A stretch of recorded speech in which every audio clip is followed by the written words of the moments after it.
Hey guys, welcome back. So today we're over here at Matt's garage, so the lighting's gonna suck. But anyway, that's only for now. So today we're gonna finally do an upgrade to Beast.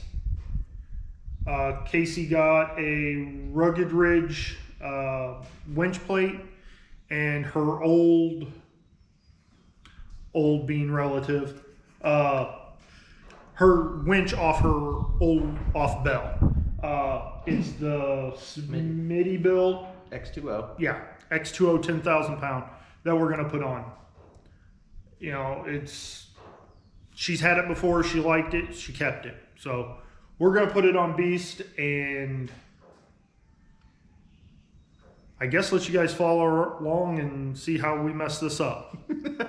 It's going in the stock steel bumper. Oh, stock yeah. Jeep steel bumper. And you guys already took the wings off, right? Yep, the little winglets off. Okay. Yep. Yeah. So none of our new Jeeps with a steel bumper have wings. They're always gone. Don't like them. We don't use wings. No. All of ours are without wings. Yeah, we don't drink Red Bulls either. No. God, after this morning, I really wish I had one though. All right, guys, so let's get started.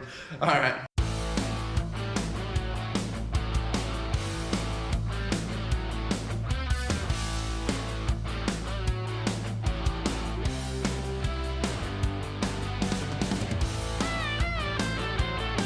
All right, guys. Here's the bumper we're putting it on. Like we said, we've already taken the winglets off of it. The first thing we got to do is pull the bumper off, and then the winch plate actually mounts onto that. So we've got this plate, which the winch sits in, the little valance behind it, and then the winch cover that we'll all have to pull off once we get the bumper off. So we're going to put you up on a time lapse, and you're going to watch us struggle in pulling this bumper off. Woohoo!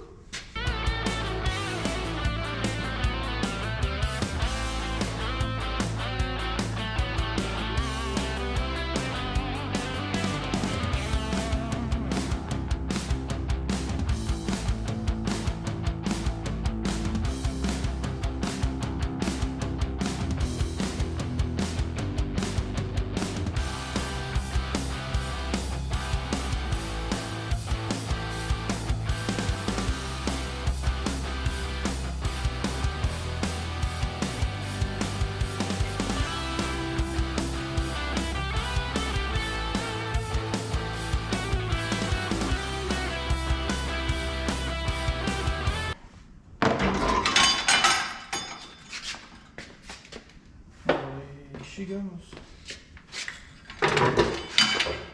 See, they come off just like that. Yep, just like that.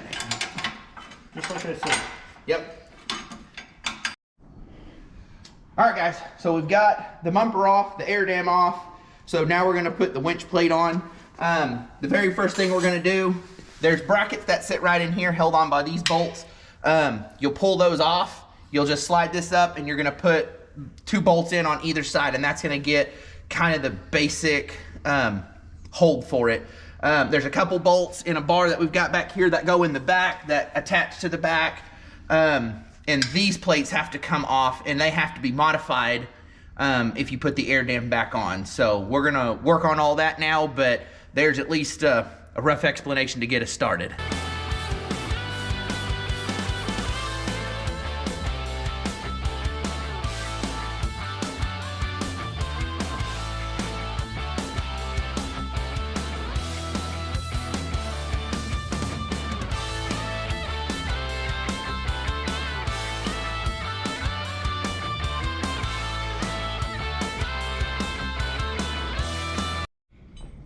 All right, guys, this is what we've got so far. So we've got the plate on.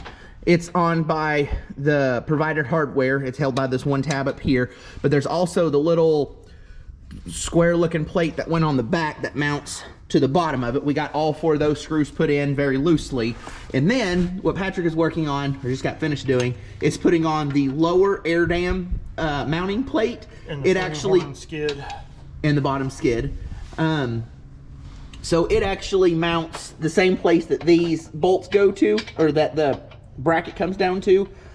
They provide the hardware as well, but they basically pass through. But just make sure that the air dam mount is in between the bracket and the frame. That's what we have come to find out.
They're not German, but they're there. Come on, that was fun. I don't care who you are. Especially as someone who's more vertically impaired, I figured, you know, this was like a station. Yeah, well, I have like 8 or 9 of them now, so.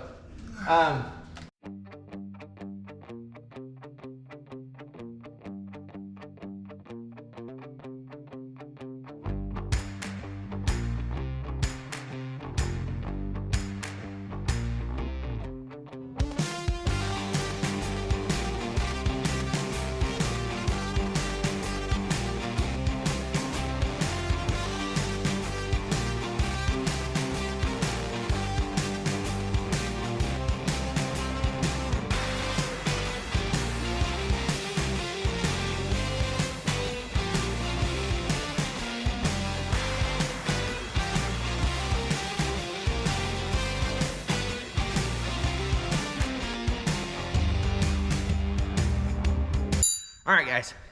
So this is one thing that absolutely drove me mad. So as I was looking to find out how to install this, not one single person out of probably 20 videos that I watched told you that you had to trim this piece. So this is the beauty piece that goes in front of the on the front of the bumper. The bumper actually already has cutouts for the bolt holes, for the fair lead, all that other stuff. But if you don't put this back on there, you still got the holes from where all these connected, you know, all the little things that just don't get covered and it just doesn't look good. But not one single person said you have to trim this. So what I did is I actually left it on there, took an ink pen, went around the outside of it and where everything lined up at, and then cut that, and then I'm gonna put my fair lead on there. So, just so you know, if you want it to look good, you have to cut this piece, okay? All right, let's get it on.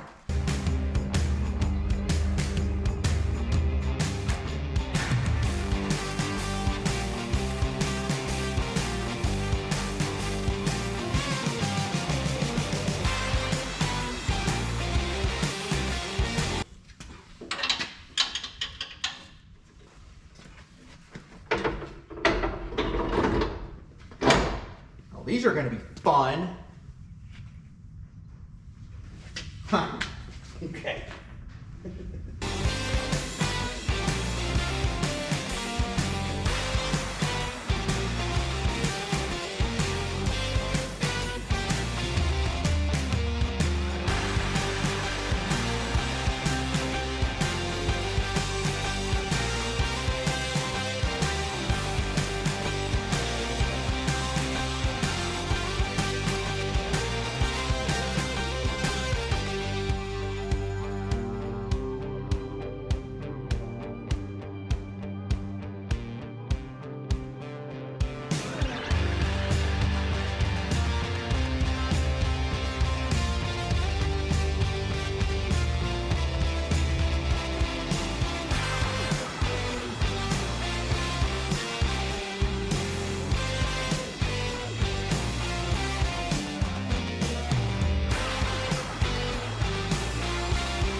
right, guys. So we've got the bumper back on. We've got all the bolts tightened back up and got the winch pulled back in.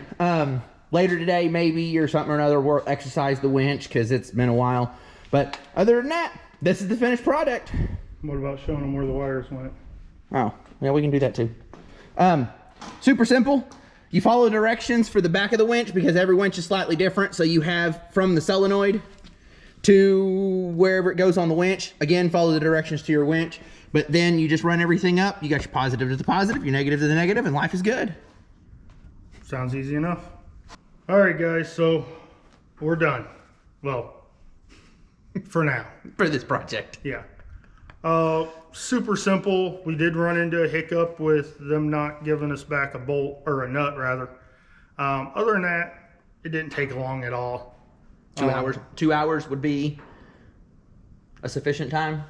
Yeah. We also didn't have to wire the back of the winch and read those directions. Yeah. 2.5 hours and a couple guys. You can do this. Give it 3 hours if you're doing it by yourself. This is definitely an easy project For sure. on any vehicle, not just the 392. They're all the same, more or less. I actually, so for Bo, those Ram 3500s, to fit it between those frame rails are actually relatively hard. Yeah, but we're talking about Jeep things. Yeah, I know. I'm just telling you. Those are, when we get to that, which we eventually will, just wait. Well, then you'll have to come back and see how much we struggle with it. It'll be a while though. It's an expensive bumper to put on there. There's a few open holes here on the top, which aren't awesome, but until we can get some more of those clip nuts, you know what I'm talking about, every vehicle has them. Like those ones? Oh, yeah. Actually, what we're going to do, now that we just found this, is we'll pop, no, we need some black ones. We need to paint these or something. No, you just got to put them underneath there. Sure, We'll whatever. get it. We're going to take these and either paint them or not, and then put them in 1, 2, 3, 4. There's 5 holes right around here on the front of the steel bumper. It just looks better if you put all the heads in it. Yeah. I did mine. But other than that, it's just a little knick-knack stuff. But it's been, again, it's been easy. Thus far. All right, guys. So that's all for this one. Anything else for this? No. No? Okay. I think we're done with Beast until we do steps or whatever the next thing she comes up with is. Steps and lights. That's all she says she wants. So, oh, I know. I don't want to hear it. I know. I had this conversation with her. You got anything else? Nope. All right, guys. We'll see you next week. Bye, guys.